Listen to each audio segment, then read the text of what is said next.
எலுமிச்சையும் வாங்கி வந்தோம் பாரம்மா நான் எடுத்து வந்தேன் கோயிலுக்கு கிளம்மா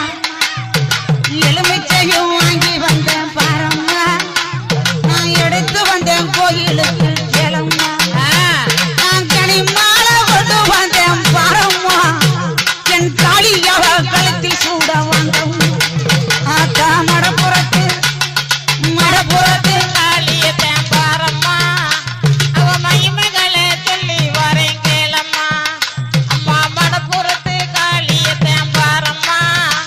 அவ மகிமைகளை சொல்லி வரேன் கேளம்மா நான் அரணையை பட்டெடுத்தேன் பாரம்மா என் காளிக்குத்தான் சூட வந்தேன் கிளம்மா நான் அரணையை பட்டெடுத்தேன் பாரம்மா என் காளிக்குத்தான் சூட வந்தேன் கிளம்மா நான் காஞ்சிபுரம்